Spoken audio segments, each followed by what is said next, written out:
Ladies and gentlemen, breaking news. Ferrari former CEO toured NIO facilities with William Li, praising NIO infrastructure. Stay tuned for more. Guys, we've got breaking news. William Li gave a personal guided tour to Ferrari former CEO, showcasing NIO houses, swap stations, NIO swap infrastructure, etc. And he said it was very impressive. From 2004 to 2008, he served as the CEO of Ferrari and then as the president of FIA Federation International Automobile, which works on road safety and other governability issues. He still holds the position of UN Secretary-General Special Envoy for Road Safety, meaning he has a good international recognition. He's well known internationally, and his current wife, Michelle Yeoh, is a famous actress. So, this recognition is great for better swaps. It would also be interesting if he promotes and mandates battery swap in his current UN position and perhaps raises global attention to battery life, longevity, and recyclability in the global automobile market. Because the degradation and recyclability of EV batteries are significant issues that become a problem for consumers, manufacturers, and governments a few years down the line, it's crucial to find a solution that can recycle batteries and prolong their life, which is very important. He mentioned that this work is impressive. Therefore, being sustainable in terms of time and electricity usage is also essential, especially when electricity is cheapest and doesn't overload the grid. It would be interesting if NIO were to partner with Ferrari. It might happen, but these are very early stages. I'm not saying we will get a partnership, maybe not. And even if we do, it will be very early stages. Maybe 2 or 3 years later, if at all. But it would be very interesting. Ferrari has not yet ventured into pure EV offerings. If they do and utilize NIO battery swap system, it would be great. But this is still a distant possibility. Now, let's move on to a spicy topic. Baillie Gifford, a major institutional investor in NIO, has sold off 84% of their NIO stock. According to recent filings, their holding has reduced from 114.92 million shares to 18.91 million shares. They were very bullish on NIO, a significant holder, but now they have reduced their stake. Warren Buffett also trimmed his stake in BYD. In my opinion, there's no need to worry too much about this. It's just a divestment. They don't want to invest heavily in NIO anymore, which I can understand. But at the current price, NIO stock is very cheap. It's at its cheapest price. Think about it. 2 or 3 years ago, you had to buy NIO stock above $40. Now you can get up to a 90% discount on NIO stock. What else has changed since then? Alright, apart from sentiment, which has become quite pessimistic, there has been a significant improvement in the company infrastructure. Now there are many more swap stations than before. They now have more core technologies than before. They now have more partners than before. Previously, they didn't even have a chip division or a mobile phone, but now they do. They have their own personalized chip manufacturing, their chips. They have self-designed chips, the God chip, the NX chip, which, my friend, is a very big deal. Alone, this can force the government to support NIO. Do you understand how big this is? Because China is a bit behind in chip development. Only a few people there are domestically making chips.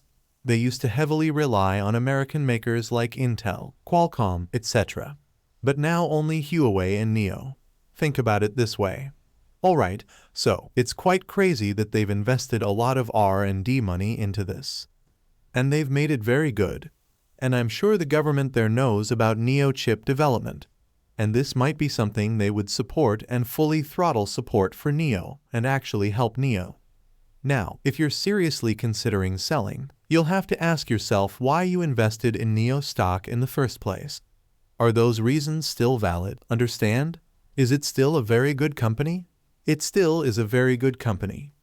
Think of it this way, Li Auto. They have achieved profitability in China before XPeng and NIO. But they have absolutely no infrastructure. When they launched the Li Auto Mega, they only had 305C chargers, and people were not investing in that. Now they are focusing a lot on infrastructure, but that means they have to spend a lot of money on it. and they are way behind in infrastructure, with only a few hundred chargers compared to NIO now more than 4,000. They also have over 2,000 swap stations and over 6,000 units of infrastructure. Just the value of the infrastructure alone is more than $2 billion, along with their cash reserves. So NIO current stock price and market cap are significantly undervalued. The value of just cash and infrastructure is high, not to mention the factory, patents, and their cool stuff like chip patents, which haven't even been included. This fear is getting a bit too much. Understand, it's getting a bit too much. And when everyone is afraid, a little greed should come into play. When everyone is in greed, there should be a little fear. That's right. And in my opinion, Baillie Gifford's selling is not anything special. It's just their job to reduce their stake. Nothing special about it. They still have 18 million shares. That's right. And in my view, people are very happy to invest in NIO and believe in NIO future, like the people from Abu Dhabi. Recently, images have come out showing that NIO is already there. That's right. It's April now. 2 months later, in June, NIO is launching in the Middle East. That will be very good too. And I've said this many times before, in my opinion, NIO will never fall, because infrastructure alone holds so much value and people. Companies will happily buy NIO just for the infrastructure. That's right. That's why it's almost impossible for NIO to fall.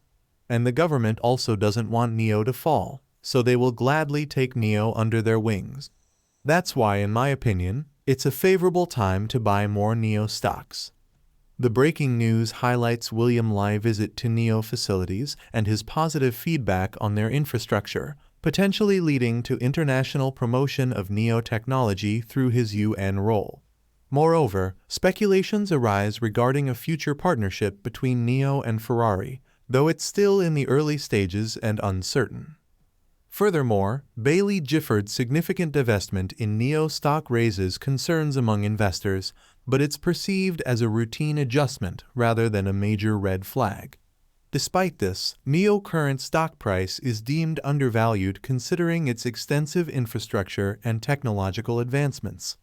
NIO continuous improvements in infrastructure, core technologies, and partnerships, including entry into chip manufacturing, are highlighted.